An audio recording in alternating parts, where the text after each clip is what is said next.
Live from Konoha, this is Derailed Trains of Thought.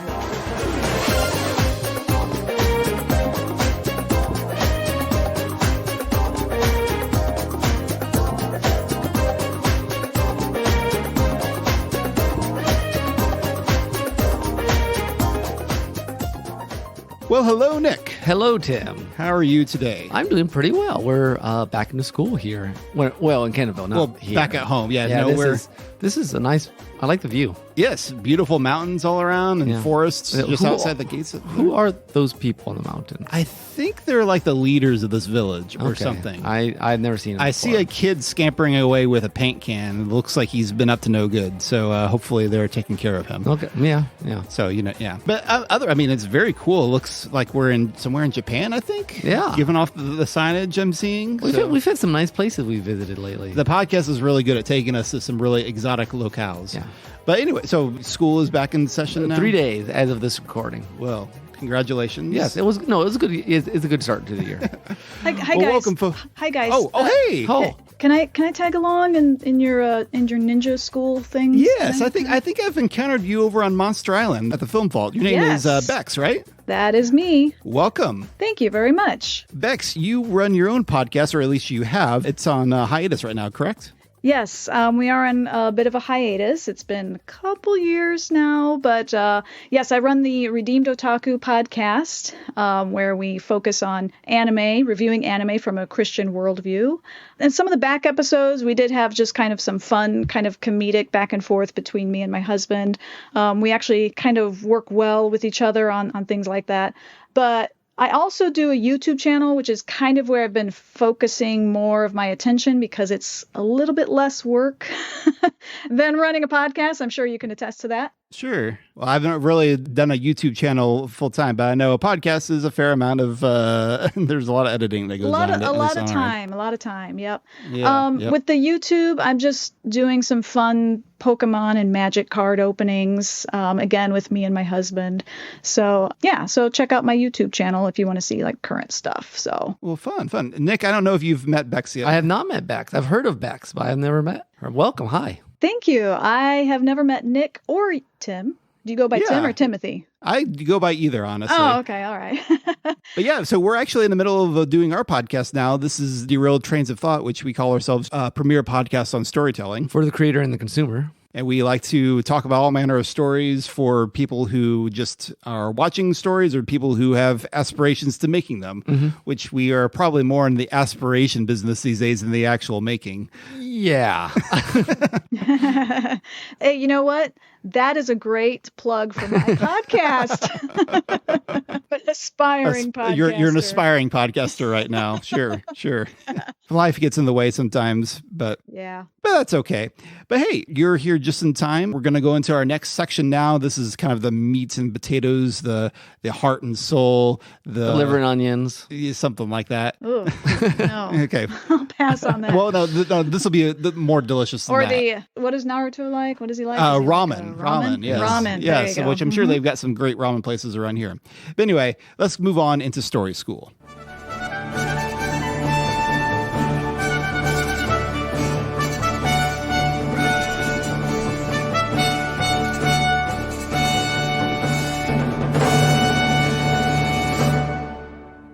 All right, so Story School is our main discussion segment where we take some topic related to storytelling and explore, the ins and outs of it.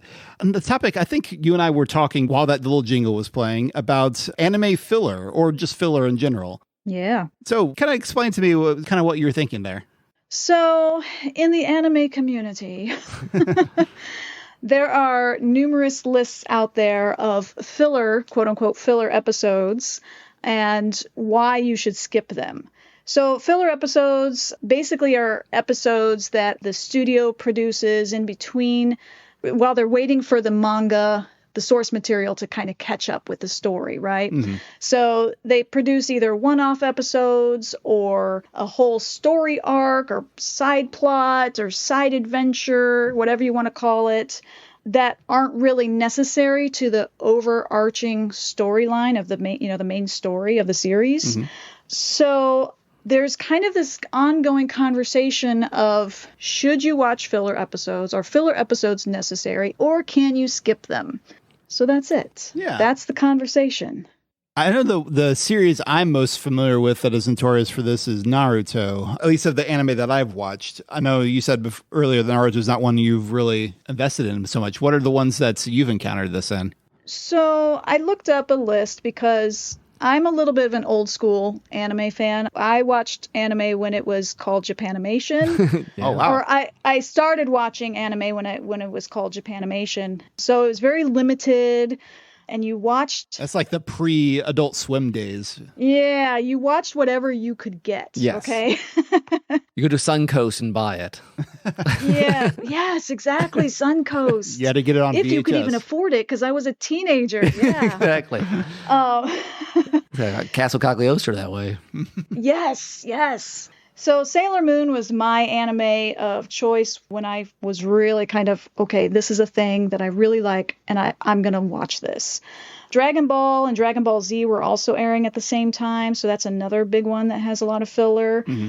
So I looked up a list of anime that had the filler episodes. Sailor Moon is one of them, because it is based off of a manga.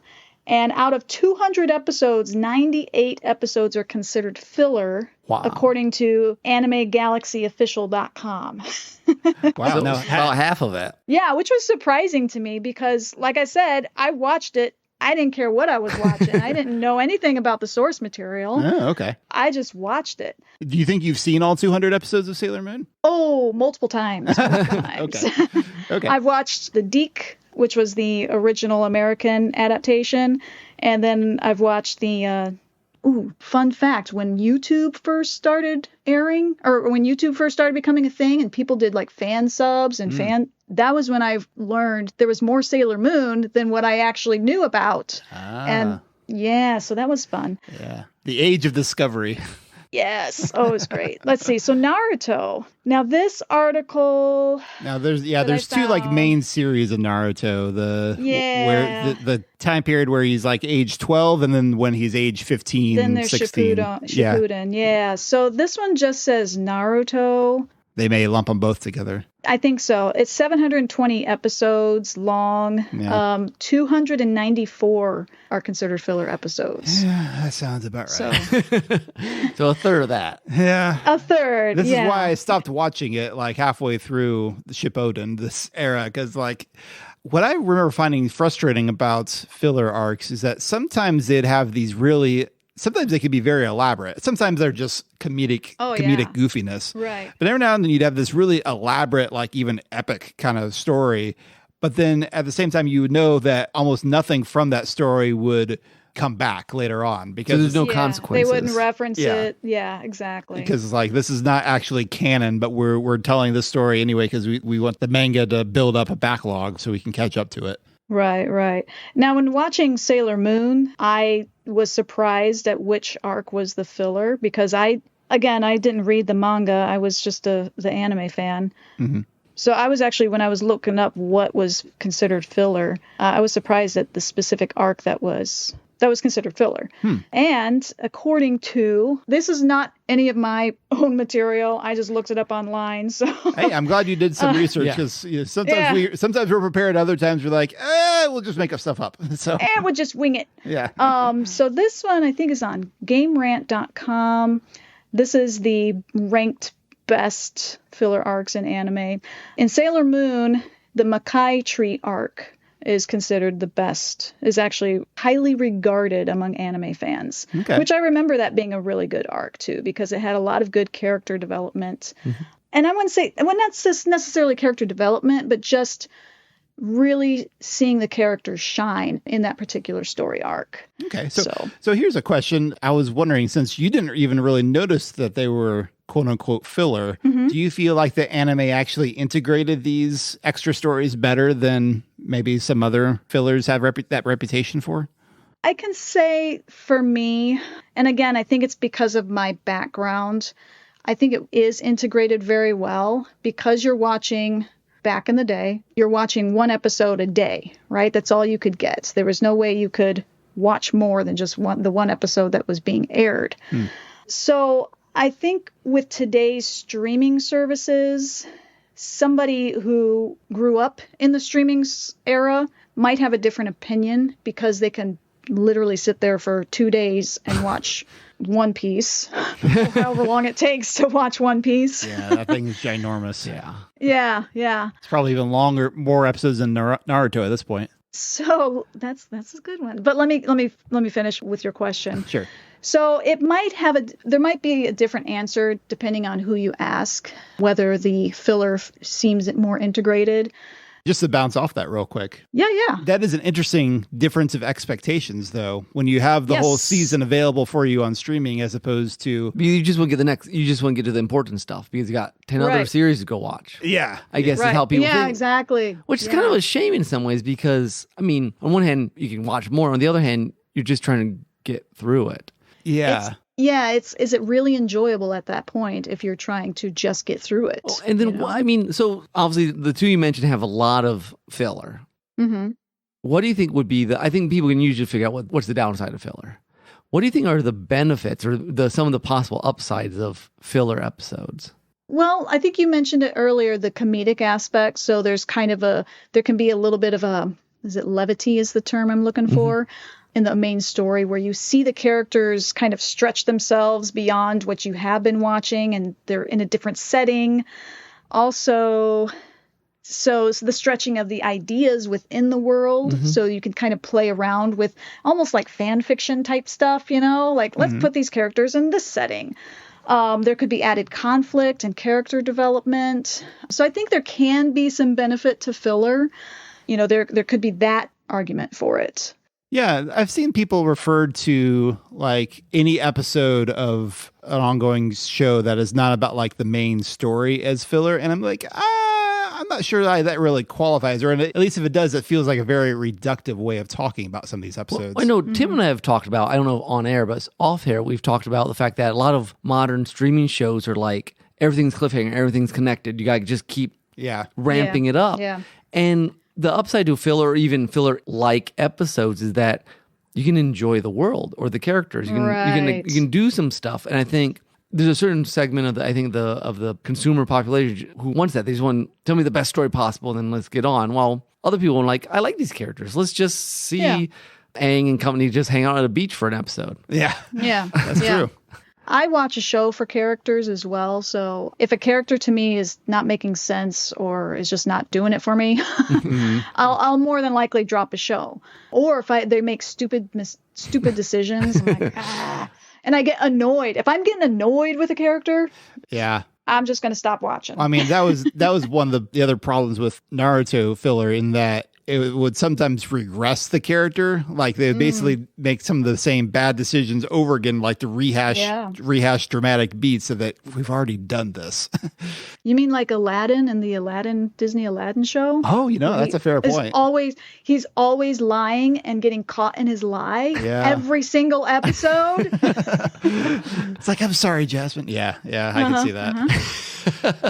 I mean, you used to say that about Smallville. Like, I just can't trust you, Clark, every episode.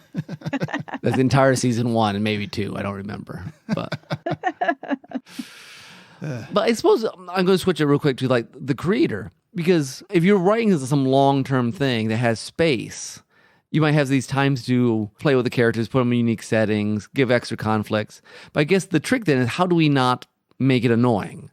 How do we not make it like, just get on with it? Get on with it, right. Like Monty Python. I mean, I guess some types of shows don't necessarily have the same hang up that the manga to anime adaptations do, where they're trying to like, okay, let's create the filler. In that case, is like we're literally filling in a gap to try to, for a different purpose. We're treading water. Yeah, we're treading water. Yeah. Whereas like other shows, if you're talking about a live action show, I guess people would use the term filler for like, oh, they wanted a 22 episode season and the main story is actually only this many episodes. So they just kind of filled in those gaps. And we used to talk about that with Lost. There's some filler, especially season 3, where they're just treading water. They're like, hey, we'd like to end this show any time now. And they're like, show us. They're like, here's one about Jack's tattoos. And they're like, okay, go ahead and end the show now.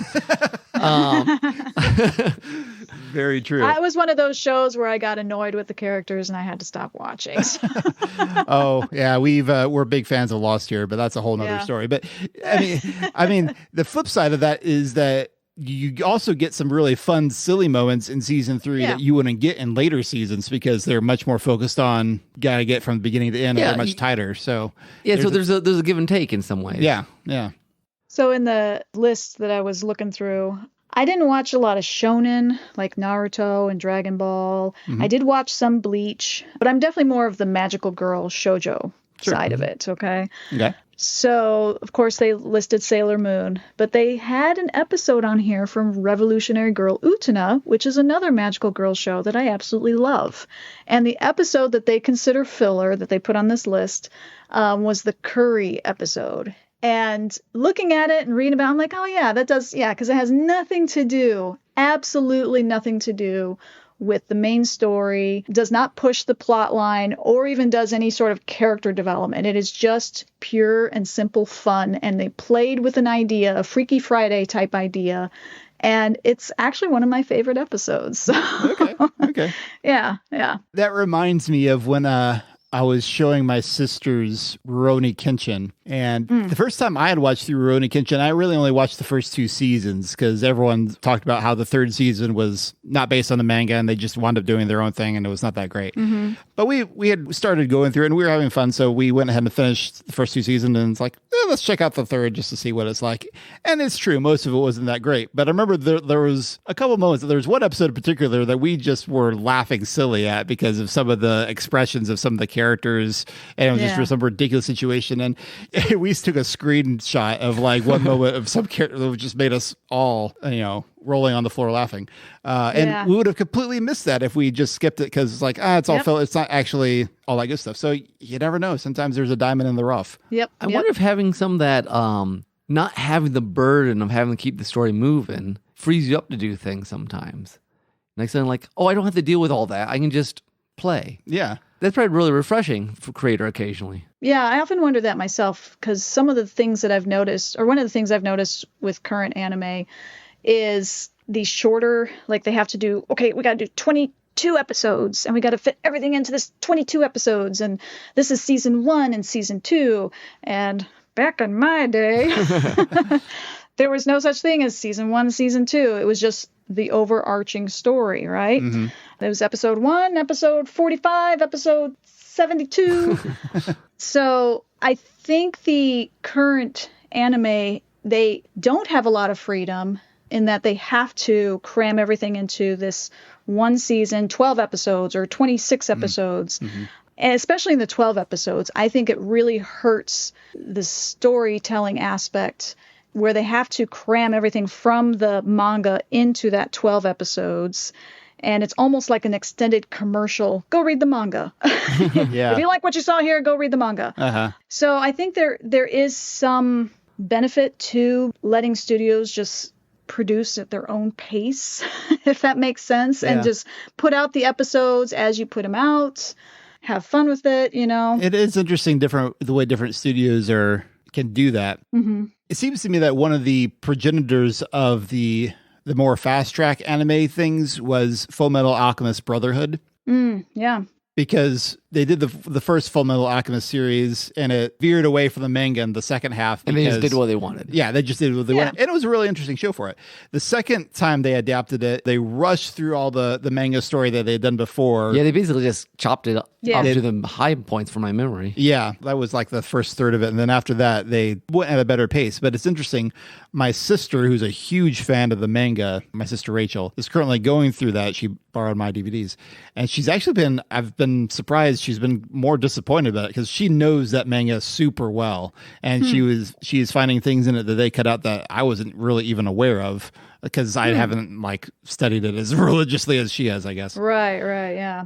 But I will say on the flip side, a current shonen that I think actually does pretty well with its pacing, yet they still do it within 22 episode seasons, is My Hero Academia, which I think that show is amazing in terms of pacing. And I've not read the manga at all, so I don't know how it compares. But I think it definitely has some episodes that feel like they're just to get to know the classmates and their silliness and those are, to me, are just as much fun as the main story, which is also fantastic. So, but the flip side is that, you only get those 22 episodes a year, basically, because they will take long breaks in between seasons to allow themselves to work on the next one, and probably also to give the manga a little extra time. Yeah. But honestly, the looking at you, Attack on Titan. Yeah. But in the case of My Hero Academia, the wait is completely worth it because every season is, I think, really good. That's good. Yeah. I would be remiss if I didn't tell you how many filler episodes are in One Piece. Oh, man. Okay. Yeah, I'm curious about this. Okay, so again, this is off of AnimeGalaxyOfficial.com, and this article is a year old, okay? April 23rd of 2022. Okay. As we all know, One Piece is still going on. So at the time of this article, there's 1,014 episodes. Wow. I would like you guys to try and guess how many are filler. Oh, man. I'm not sure. This is a series that I know is like long running, but like I don't have that much actual experience in it, in part because I'm one of those like, that's really intimidating to even try to approach. Yeah. Right. Wow. Yeah. That, and I'm not real crazy about the art style of that one. Okay, give me a percentage. Okay. Give me a percentage then. Let's say I'll go with 40%. I will go with less. Okay. Yeah. 31%. Less. Less. Okay. Oh, okay. Wow. Good. 25%. Less. 10%. It is 95 episodes. So yeah, less than 10%. Wow. 95 episodes out of 1,000 are considered filler. According to this, according to this article, I don't know who wrote this article or anything, but yeah. That's impressive. I was shocked. Wow. That is shocked. impressive. I did notice when I was in Barnes & Noble the other day that the One Piece manga, the Tanoboken, the like standard size manga volumes, they're in the hundreds at this point. Oh yeah. So it's like that makes a certain amount of sense, but that's still crazy. That is crazy. And then the one, let me see, Boruto, which is the current kind of Naruto spinoff. Yeah. Out of 245 episodes, 182 are considered filler. Yeah. See, this is why I stopped watching that series a long time ago. It's just the way that studio does it. So just too much. Man. So too much filler is always a bad thing. Is that what we're saying? Yeah, I think we can go either way on the conversation. I mean, I think depending on how you're handling it. Yeah. So here's my question: why? Maybe I just don't know enough about anime. Why continue to follow manga if you're going to have to make up half the story anyways? If you're going to have to The do what? money. Make up half the story anyways. Why don't you just make your own thing? That's a good question. Just make your own thing. I guess there's synergy between the manga and the anime. There's synergy, and in the best cases, I've like a lot of anime will use the manga as like storyboards practically. Yeah. So it becomes a really interesting wow, I've seen the story, but I get to see it in action now and with voices and sound effects and music and all that kind of stuff. That'd be a really interesting. We've had our episode on adaptation, but way back when. But that would be an interesting if I knew more about the relationship between the two, about how much they change or don't change, or apparently your sister says even brotherhood is. Yeah. I mean, I think it's very subtle things, but it's like one of those things like when you're super picky about like... Oh, you mean like me watching Lord of the Rings? Probably, yes. Yeah. So real quick, I'm curious about like filler in other non-anime TV shows. That's a very good question, yes. We touched on Lost a little bit. You don't get much of it in modern stuff, I don't think. Well, do you? the streaming stuff that is very tightly done, but do you have some other examples, Bex? Yes, I was thinking of the X-Men, the old X-Men cartoon, because that is got some pretty long-standing source material. Yes, from the comics. Mm-hmm. It's actually a good comparison to what we have with the anime community. I was not a big comic reader, but I did watch the show, the cartoon show. I loved it. Yeah. So it'd be interesting to hear from somebody who was a big X-Men comic book guy person to know how the show compared and what they did or didn't do. And so that was one that I thought of that was a direct comparison. I mean, as far as I'm aware, I don't know if, I'm not an expert on comic books, but I've never heard of a comic book adaptation show that tried to adapt it quite as closely as like manga to anime adaptations do. But are they adding their own stuff, I guess, is the question. Yeah. Or are they just, I mean, Batman the Animated Series is kind of its own world. Yeah, it just takes the elements and does its own thing. They'll be informed by stuff from comics, but I don't know that they're trying to do any specific arcs. Well, and the interesting thing with, like, say, just TV, original TV, if you define filler as sort of like off the main story, is that until recently, that wasn't even a thing because there weren't overarching plot lines, at least. That wasn't the norm. That wasn't the norm. Right. I mean, you could complain about, I used to watch X-Files a lot, maybe some filler, but then again, X-Files. it was basically like mythology episodes and then your normal monster of the week. So, like, is it filler or is it just how the show's set up? Yeah. Different mindset, like the 90s shows is supposed to know. I mean, we just recently watched The Prisoner, some of that. I mean, it's not, you can't do either thing on it because it's its own, there were a lot of TV shows where that definition doesn't hold up until semi-recently, I think. That's a fair point. Yeah. I really do think it's a syndication versus streaming conversation. I think that's the big factor here. That's a good point because things that are syndicated, like, really don't worry about. In fact, in some ways, you don't want to have an ongoing story. I mean, some of them will anyway. Like, I know Lost was syndicated. So is Babylon 5. So, yeah, but I guess it's a different mindset than. I mean, that's why procedurals work really well in syndication because it doesn't matter. You can just pick them up whenever. So yeah, it's a good point. Fillers feel like it's by definition more specific to an ongoing story series as opposed to procedural or other format. Yeah. And I don't know if you see this often, let's say it's the written word, just because, I mean, you might get things that just, you keep spinning things off, but that's all kind of a different deal. Yeah. I mean, you've read more long-running fantasy series than I have. Are there filler moments in the Wheel of Time books? Uh-oh. Well, that's hard to say because, like, I'm sure people are out there who would be like, hey, we could just skip this whole section. Doesn't matter. It was a plot line but I guess maybe it is, but Robert Jordan was kind of a discovery writer anyways. Like, he knew the points, but not how to get from A to B, so he could just kind of discover it. And I was one of those guys who I like the world and like the characters. You do whatever you wanted. Just keep giving me books. So I suppose if they weren't filler, I didn't care. And I think that's the best sort of filler. If you love, like, I guess back to you with Sailor Moon, like, hey, you enjoy the characters in the world and the setup and give me more. Give me more. Yep. Yeah. Except Crystal. You can keep Crystal. Ooh, okay.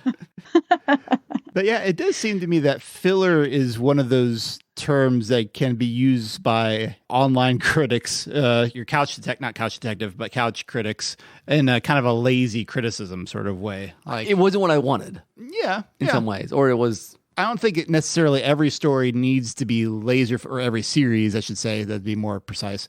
Every series needs to be laser focused on the main ongoing plot. Having episodes that will help you explore the world, just enjoy the characters a lot more. There's something to that, and that's a valuable thing too. I agree. Yay! Well, we got a little bit of time before we normally this is where we go into our soundtrack section where we play some music that kind of transitions us into our second half. But real quick, since we got you here, Bex, I want to do a very brief challenge accepted. Ooh, all right. All right, so I've got a set of anime titles. So those of you who heard our Geek Jeopardy a few weeks ago. Oh, yeah. Time flies. A few months ago.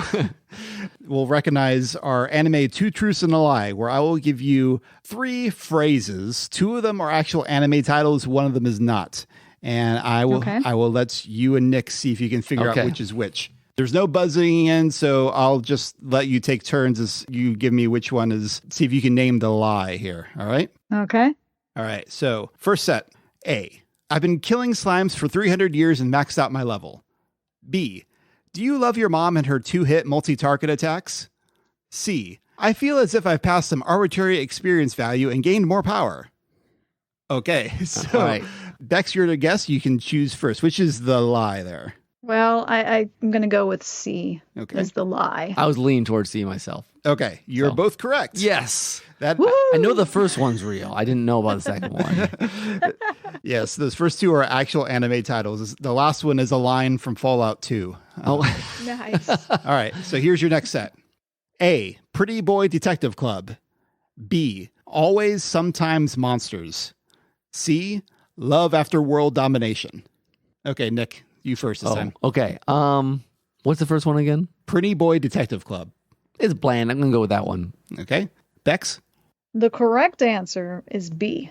You are correct, Bex. Oh, I love the B, though. I wanted that one to be real. That is, well, it is. That is a good one. That is a good one. It is a real video game. Oh, is it? Yes. Okay. I think it's an indie game from Canada. What is it called again? Always Sometimes Monsters. See, I love that title. Okay. Yeah. All right, number 3. A, Tattooed Teenage Alien Fighters from Beverly Hills. B, Cute High Earth Defense Club Love. C, Yambino, Darkness, the Hat, and Travelers of the Books. Actually, I think I said that wrong. It's Yambio. Yeah, there we go. Yambio, not Yambino. Okay, anyway. Bex, you first this time. I'm going to say A. I was leaning towards A. Okay, you're both correct. I was going to say Beverly Hills. Yeah, I knew that kind of might give it away, but that is an actual TV show, like a Power Rangers style show, I think. Okay. I tried to watch Cute High Earth Defense Club? Yes, Cute High Earth Defense Club Love, which love is capitalized. That's what gave that one away to me. I tried to watch it because I try to watch any magical girl show that comes along just because it's like, well, let's see if they're doing anything different. Or if they're doing the same thing but good, you know. Sure. And this one was not good. It was not good. Gotcha. They were trying to go for different, which I admire that, but it was not good. I'm impressed you recognize some of these titles, so you're the true otaku here. All right, so let's go to number 4. A, suppose a kid from the last Dungeon Boonies moved to a starter town. B, when she's got a rainbow syrup in her heart that she bleeds. C, world end. What do you do at the end of the world? Are you busy? Will you save us? I don't know. Wow. Word soup at this point. Okay. That's the intention. I'm going to go with C for no good reason. Okay. I think I'm going to choose B. Once again, Bex is correct. She knows what she's talking about. She's got a perfect score here. That is those words, when she's got a rainbow syrup in her heart that she bleeds, those are lyrics from a Lady Gaga song. Oh, okay. Highway Unicorn. I thought maybe the AI came up with that. You never know. All right, last one, number 5. A, Lucifer and the Biscuit Hammer. B, Death March to the Parallel World Rhapsody. Or C, Nuclear War. What's in it for you? I feel like C should be like one of those cornet films from Riff Tracks. I'll just go C for no good reason. Okay, Bex? Wow. I'm actually stumped on this one. I'm going to go with A. Oh, you broke your perfect record. No. Nick is correct. Nuclear War, What's in it from you is apparently a book published by Ground Zero Fund Incorporated. Oh, very good. Very good. I love the fact that you find these titles, Tim. I don't know what you've been doing on the internet. Yeah, that last one I didn't know any of those. I literally was Googling. I was looking all over the place. I found that in the list of weird book titles. So Good job. Good job. well, still, you were 4 for 5. Bex, you win that challenge accepted. Handily. Way to go. Way to go. Well, fellas, my high school is calling me. They need me to come and rescue them, so I need to be off. It's been fun. It's been great. Well, thank you for joining us. Great. Yes. And I hope I wish you luck with your high school magical girl shenanigans. That's right. Well, thank you guys. I really appreciate you having me on. Great to have you. Thanks a lot. Bye. Bye-bye. Okay, while Bex is off to save the world or her high school or something, Yeah. we're going to move on into soundtrack.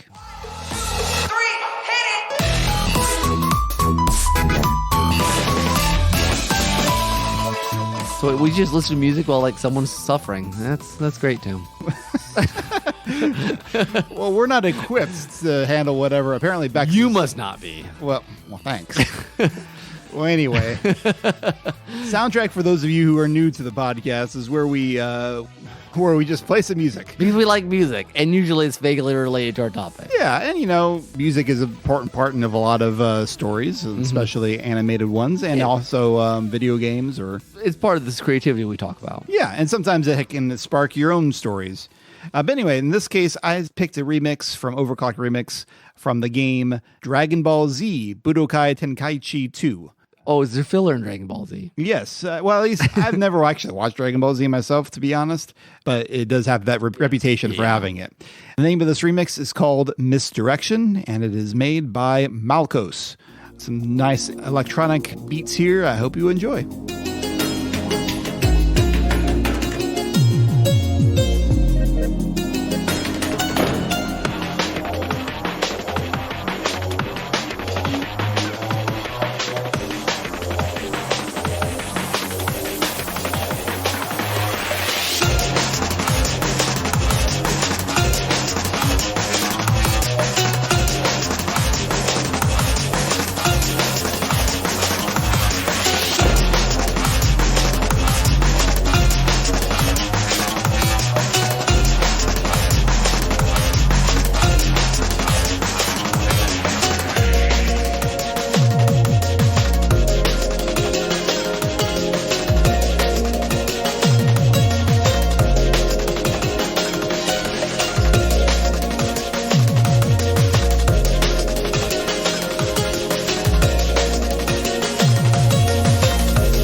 And we're back. Very nice. I hope you enjoyed it, folks. I'm glad Nick did.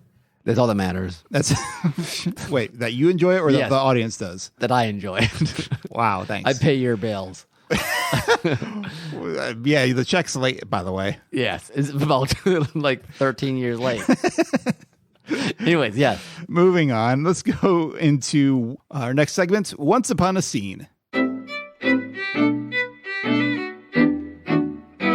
So last time we had a very brief clip from a story. And from a story. We've always used that vaguely, yes. Here. But we didn't get any responses from people who recognize this clip, which surprised me just a little bit. Yeah. I wonder if my wife, I didn't actually even ask her if she recognized it. But too late now. So let's play the clip for everyone real quick. Yeah, here it is. I hate sauerkraut. Short and sweet. Yes. And that's a little clip is from the story song, Albuquerque. Albuquerque, one of the greatest Weird Al songs of all time. Yes, a classic. And, he tells a story in it. Yes, it was a moral. It has a moral. It was like he hates sauerkraut. That's Yeah. all he was really trying to say. Yeah. All right. If you've not listened to it, guys, go hunt down Albuquerque on your streaming system or on your music streaming of choice. It is completely worth the 11 minutes of your time. Yes, even though apparently he was trying to annoy people with it, and the fans wound up loving it. It's Weird Al fans. It's true. Okay, well, we got to keep this podcast moving along, Nick. So here is our next Once Upon a Scene sound clip for you. Humans do not fight in the Mutai. Go back to Earth. Walker Smith. So what was that? What was that? Yeah, what was it? What was it? I don't know. Send us an email. Let us know. derailedtrains@gmail.com. And I will give you a hint. You might find a clue if you listen to certain episodes of the Weekly Hijack. So, do they need to be very specific with this answer? Well, with that hint, yeah, probably. Okay. I mean, probably if they figure out the source, they'll figure out more specifics about it. The Stranger.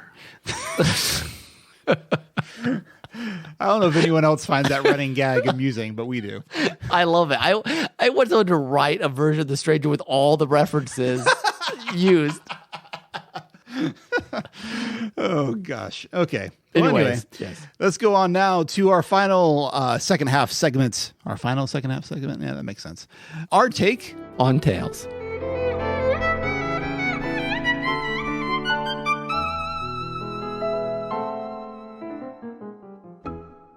It is time to review summer movies. Which, as per normal, I did not see as many as you did, but I saw some. Yes. Yeah, I mean, it's funny. I saw like 5, which at the time felt like I was seeing a lot because there was it was Like 2-week window. It was concentrated in between like late June and early July when I saw all these, which means I did not actually see the big ones that everyone are currently talking about. Yeah. Barbie and Oppenheimer.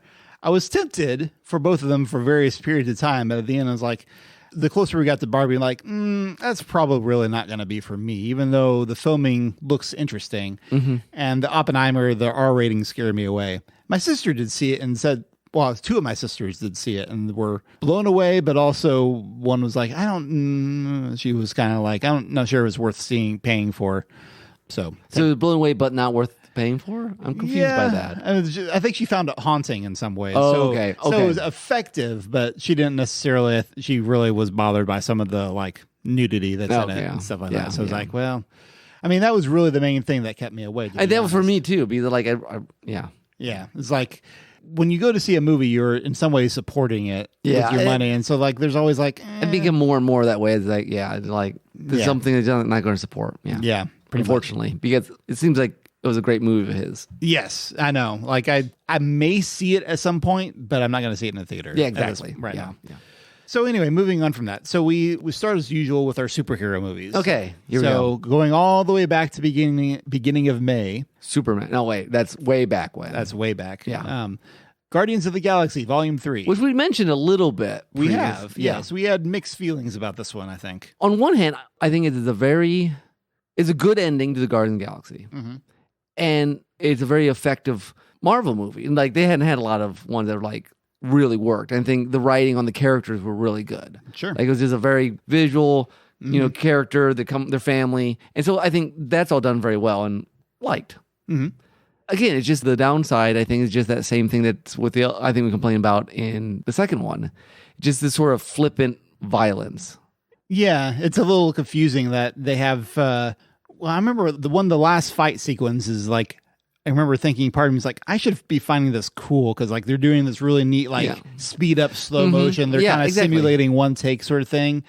But I just couldn't get into it. And I think it was just kind of, I'm not sure exactly why that was because it wasn't as if it wasn't quite as glorifying the violence as that one scene with Yondu. Yeah, I would agree with that. It was a weird combination of like cool and too much. Yeah.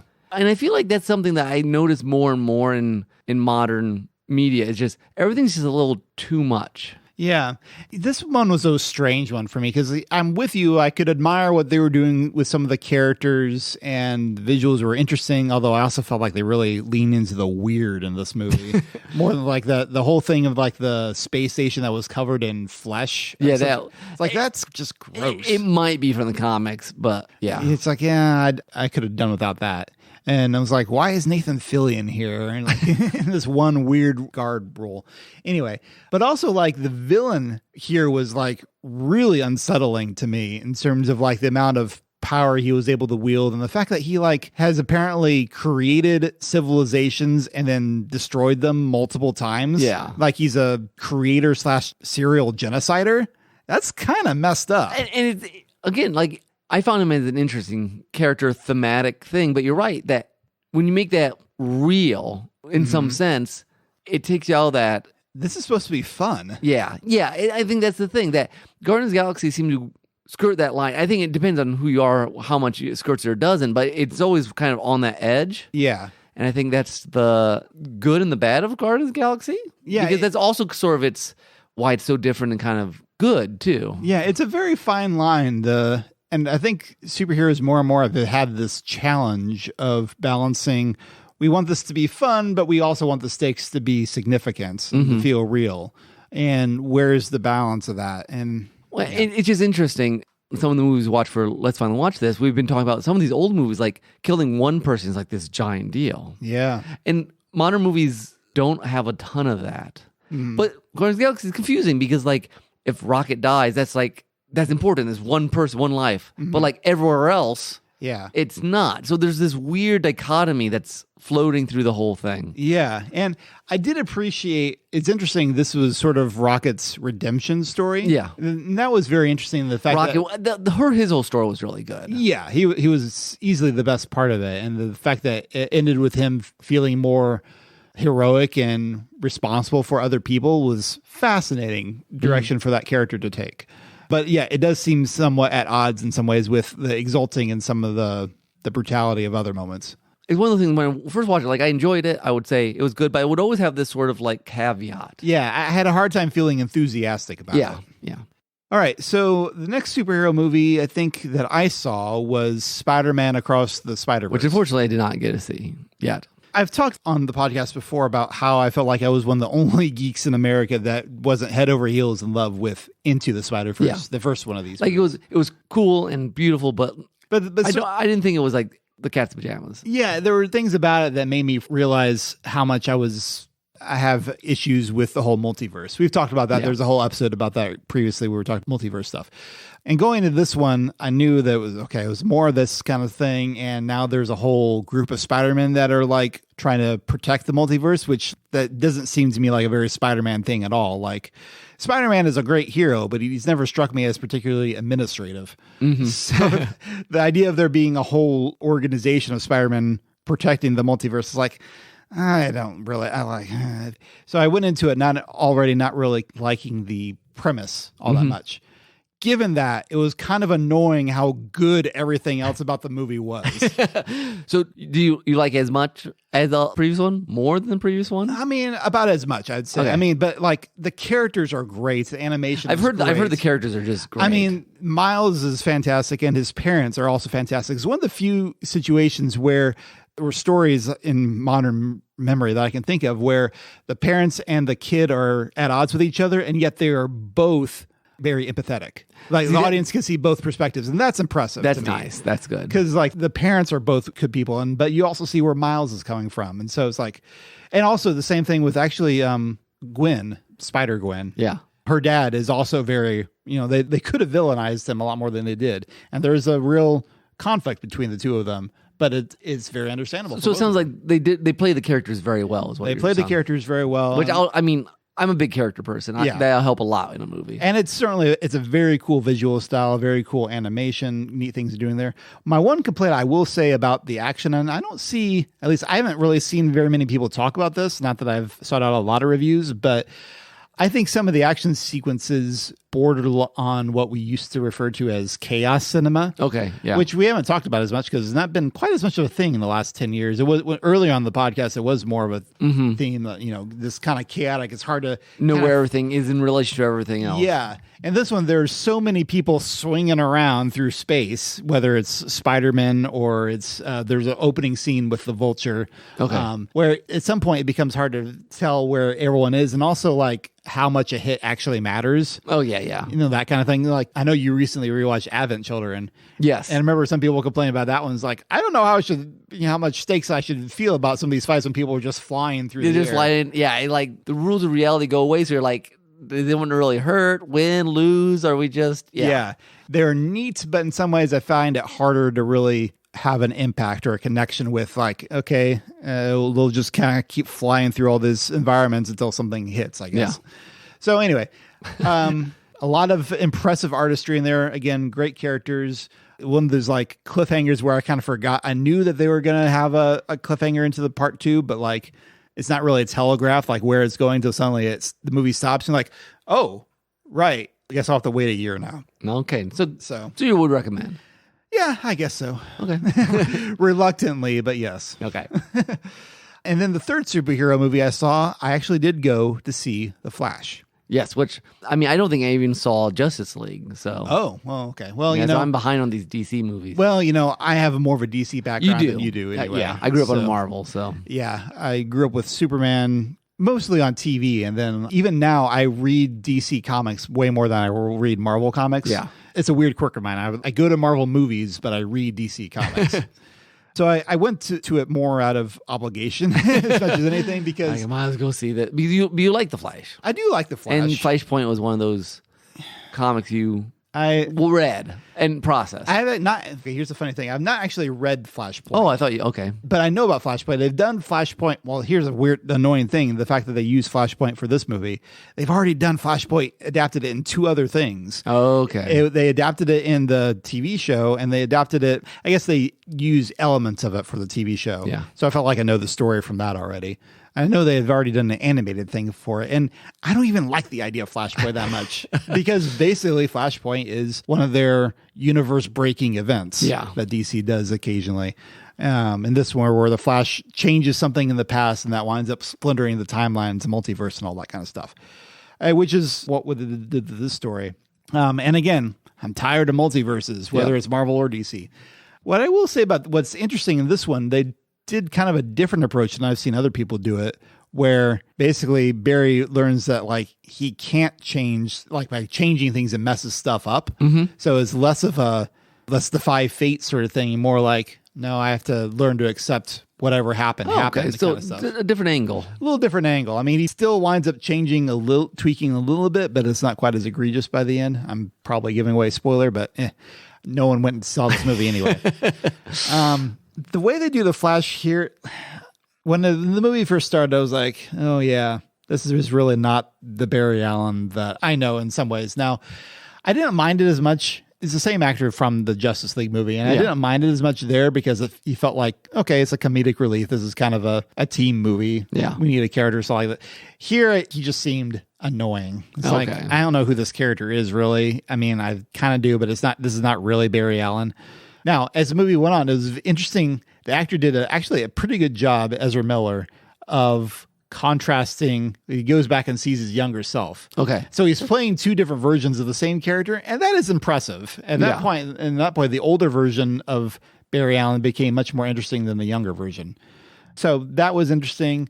The other thing that I will say in this movie's favor that I thought the impacts actually had more impacts than the Spider-Man movie. Okay. So it had the opposite effect of like you felt each of the superhero hits, essentially. And it mattered. Yeah, it mattered. And that's something that DC movies separate themselves from Marvel movies in some ways. A lot of their impacts have a lot more gravity to them. I'm not an expert in DC movies, but I would have, they're not as frenetic.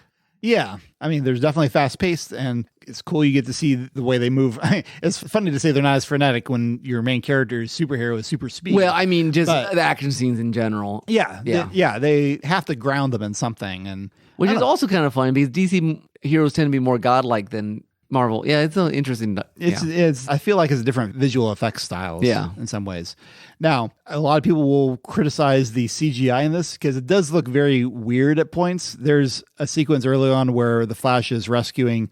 There's a hospital that's collapsing, and there's a whole bunch of babies that are falling through the midair. Okay. So they're very clearly CGI babies because like it'd be weird for them to use actual ones.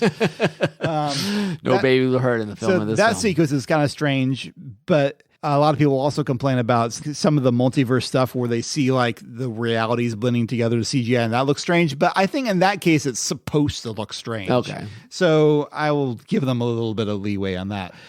So yeah, The Flash is a very mixed bag. There's some interesting parts of it, but I would say overall is really mainly for if you're a DC, like you're watching on the DC movies sort of thing. Yeah, if you're invested in that universe. Okay. So that's the only reason I would watch it, I think. Okay. Well, those are the superhero movies. Yeah, so we now got a we'll couple go- other franchises. I guess. Another hero movies. Yes. So let's talk about Indiana Jones and the Dial of Destiny. Dial of Destiny, yeah. So you did see this I did one. see this one. Yeah, a little later than I meant to because when all these movies were coming out, it's like me going on vacation. So like Doesn't help. Didn't help. What'd you think about this? Yeah, I'm trying to think through. I mean, generally, like I wasn't sure I want another Harrison Ford movie. I wasn't either for a while because I was like, should we? But then the closer we got to it, the more I was like, you know what? No, I'm glad we're getting one more so that Indiana Jones becomes more of a series, not just a trilogy plus one weird outlier movie. And I think it did wrap it up well. I think it was a pretty fun movie. Despite the fact that this was the third time they've wrapped up the Indiana Jones movies. Yeah. But yeah, it's like I think I read somewhere else, but I would agree. It's kind of in the middle of the pack. Yeah. As far as it's not Raiders of the Lost Ark or Last Crusade. Yeah. But Yeah. I would still watch this over Temple of Doom. yeah, which I haven't seen Temple of Doom forever, but I would probably agree. But yeah, I mean, there's some really neat action scenes. The intro scene with the Nazis and everything was a lot of fun. Mm-hmm. Feel really like that when he thought I love the chase. They're in some sort of, they're not cars. Oh, yeah, the motorcycle or whatever it was. But he thought it went a little long, my son. Oh, okay. And I could kind of see that, but I like that sort of stuff quite a bit. Yeah. It was an interesting, the end wasn't, they always have something sort of like supernatural sort of thing. And what they pulled off was different than I thought they were going to do. Yes. And I thought that was clever. Yeah, we won't say more than that. Yeah. But I thought the ending was clever and fun too, and a different way to do that. Yeah, no, I was happy with this. Yeah, I was happy with it. It was, like you said, it wasn't anything groundbreaking, I don't think, but they did the character justice. I mean, if you're going to make a movie about Indy at this age of his life, this was They did a good job of like have him be an active participant without making him do things that he wouldn't be able to do. Yeah. And my parents, I went and saw this with them, and they're like, we appreciated that it wasn't like covering up his age. It was it was honest with it, but at the same time, they enjoyed seeing an older person doing that kind of stuff. Yeah, because you could either like made him not do anything, just be. Yeah, it was really not neat, but they did kind of thread the needle of him being old and respecting that without making him just useless. And yeah.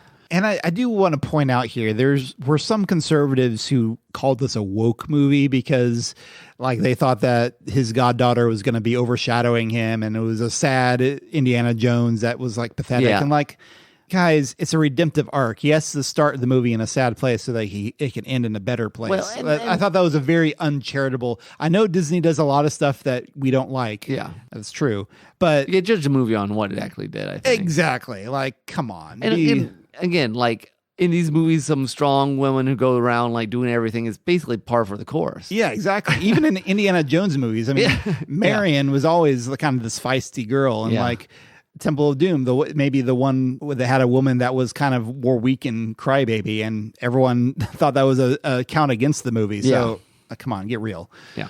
Anyway, I'll get off my soapbox there. Anything else about Indy? No, not without spoiling things, but yeah, you gotta have Nazis because that's just classic Indy. But yeah, it was fun. It was good. I agree. All right, so last one I saw this summer was Mission Impossible: Dead Reckoning, which I had wanted to see, but just didn't work out. Part one. Yeah, it like left around here right before I got a chance to. Kendallville, anyway. Yeah. I think this was a lot of fun. I saw one reviewer kind of put this kind of in the middle, or upper middle, I guess. Yeah. Saying it was not quite as good as the last two or three, but still better than certainly better than the John Woo. No one likes two. But it is a funny thing though. Like this is the third one by the same director, and I think this Dead Reckoning Part 1 and 2 are by the same director. So that means by the time the sequel to this comes out, there'll have been 8 Mission Impossibles, and half of them were by the same director. Okay, yeah. So they really will have a different kind of a set vibe as opposed to the first 4. Mm-hmm. But yeah, this was a lot of fun. I kind of agree with his placement of it in some ways because it wasn't a new director. Might be one reason why it may not have been quite as fresh as the last 2. But there's some very fun parts. Another great car chase sequence. The car chases are great. They are. This one feels almost screwball. Oh, nice. Like it's quite funny in parts. Awesome. So you'll enjoy that. And I enjoyed Agent Carter. Did a great job. Haley Atwell. Oh, yes. Yeah, she did fabulous, and I look forward to seeing part 2. It's a nice conclusion. Like, there's definitely unresolved stuff, but you won't be like on the edge of your seat kind of stuff. Okay. I mean, like, what will happen next? Like, definitely questions. Yeah, I wanted to take Field at this one, but he hasn't seen the previous one yet. We'd watched Ghost Protocol. Well, the first one, Ghost Protocol, and the 5th one, I guess. Fallout, yes. I don't think he's seen Rogue Nation. Oh, no, Rogue Nation he's seen. He's not seen Fallout. Okay, Fallout's the 6th one. Yeah. So I suppose because there's some recurring characters. So yeah, that would make sense. You want to go through. I don't know. You have to see all the Mission Impossible. No, I mean, we movies. probably would have gone anyways, but it would have been nice to see that one right before. Sure. Yeah. Well, anyway, those are the movies I saw in the theater this summer. It was actually it was fun to go back to the movie. Like, this was a nice full summer movie. Yes. Feels like the first one since 2020 in some ways that there were this many. And they all came out one after another, largely. Yeah. I mean, I think we caught up to the post-pandemic movies because I know some of these And then we're not going to have any more for a while now that everyone's on strike. I know. We got 1 year, Tim. We got 1 year for it. Yeah. So I guess we made it count. Well, real quick, do you want to talk about Secret Invasion? Did you finish it? I have one episode left. Do you want to talk about it anyways, or is that a big enough deal that we should wait? Well, you can say what you think about it so far. Well, okay. One thing about Secret Invasion, and I'll make the comment with Indiana Jones. We got another story about an old guy who's trying, but Liz and Natasha kind of both feel that Nick Fury doesn't do anything. Like, he just sits around acting like he's cool, but like everyone else does stuff. And I think that's kind of now I haven't seen the last episode, but it seems kind of a flaw in the setup. Mm-hmm. Yeah, I can certainly see that. It's like there seems like there's a lot of neat ideas, but like it's just revealed in weird. Like you and I talked about, like they give you all the backstory in the second episode, which really should have been in the first. Like there's just weird things that are like, why is this happening here? Yeah, and I don't know. Like it doesn't quite build tension as much as I think it could. It's kind of a neat idea. I like it, but it's just. I don't know. The setup's a little wonky. This might be one of the shows that is most hurt by this tight series model that they're going off of.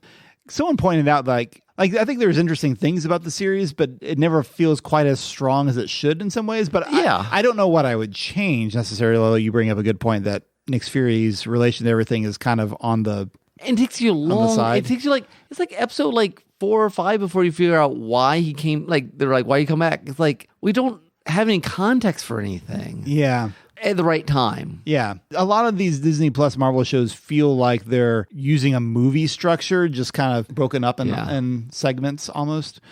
But I saw someone on Twitter comment that if you're looking for a false identity or people not sure who you can trust, Agents of S.H.I.E.L.D. did this way better. Yeah. And I was like, that's hard to argue against. Agents of S.H.I.E.L.D. was a great show. Like the LMD storyline is kind of very similar to what they're doing with the Skrulls, but LMDs were way more intimidating. This is off topic, but it's a shame. I mean, Marvel's had some of these shows, but like they never advertised Agents of S.H.I.E.L.D. And Agents of S.H.I.E.L.D. did some really good stuff. Yeah. I mean, it took a while to get going, but then they had some great seasons with computers and false identities and androids and space and time travel. They did Loki and they did Secret Invasion and they did WandaVision.